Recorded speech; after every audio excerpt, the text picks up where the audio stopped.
This is breaking news. Review. Segerstrom Center's Cabaret Series welcomes Broadway talents to the OC. While most musical theater fans are rightfully awed when watching their favorite Broadway stars act out roles on the Great White Way surrounded by sets, costumes, a full orchestra, and other theatrical accoutrements, the thrill of seeing and hearing these same talents, just as themselves in very close proximity right here in our very own zip code, remains to be an incomparable thrill that only an intimate cabaret setting can provide. As in years past, OC's Segerstrom Center for the Arts' popular, and quite often, audience-packed offerings for their Cabaret Series does exactly that for So.Cal audiences year after year. The final 2 weeks of January 2025 alone brought back-to-back shows inside the candlelit surroundings of the center's Samueli Theater, the intimate cabaret venue right next to the Orange County Museum of Art. On January 16 to 18, Tony Award-winning composer Jason Robert Brown, the musical genius behind PRAD, Their Last 5 Years, and T.E. Bridges of Madison County, among others, made a return trip to the OC campus, this time accompanied by another Tony Award winner, Annika Noni Rose, the musically gifted songstress who starred on Broadway, and in Lay, in Caroline, or Change, then moved on to a starring role in the big-screen adaptation of the Broadway musical Dree Maguires, singing alongside Jennifer Hudson, Eddie Murphy, Jamie Foxx, and Beyoncé Knowles, before becoming a bona fide Disney princess as the voice of Tiana in De Princess and D.E. Frog. You can even currently still hear her in the recently opened Tiana's Bayou Adventure attraction at both Disneyland and Walt Disney World.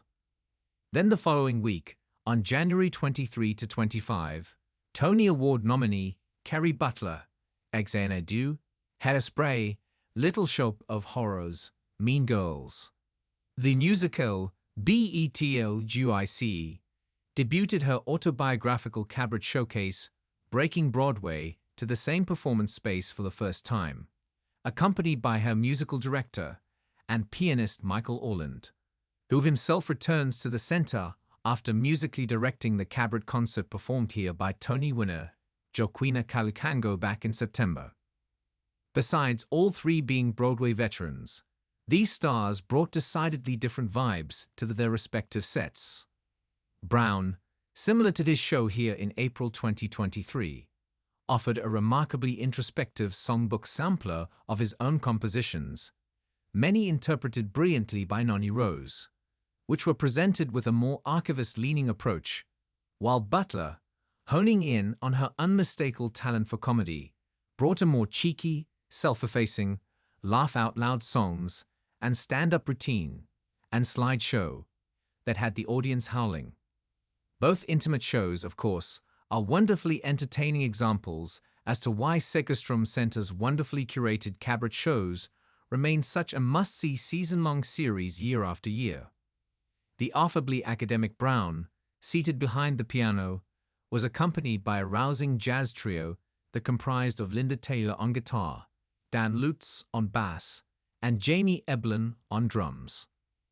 As he did in his April 2023 cabaret show, Brown showcased both old and new material from his repertoire, providing the audience an expanded overview of Brown's style of musical theater, which naturally draws comparisons to many of his idols, particularly, of course, the late Stephen Sondheim, who became a frequently referenced mentor that later allowed for an impromptu, unplanned tangent of a story that luckily added extra minutes to the show.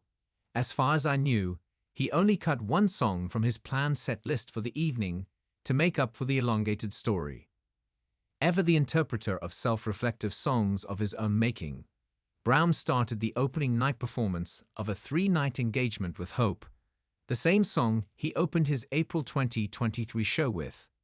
The first track featured on his 2018 studio album, How We React and How We Recover, which he wrote after the inauguration of a certain divisive president. Of course, hearing the song again now, in the midst of a chaotic first week post-inauguration of the same guy, and us now back in a revived era of uncertainty for many marginalized Americans. It seemed more than just an earnest and slightly melancholy little ditty. Now it has become an even more amplified call for renewed optimism in a world thrown into uneasiness. He followed it up with Shiksa Goddess, a rousing declaration of love from his musical The Last 5 Years.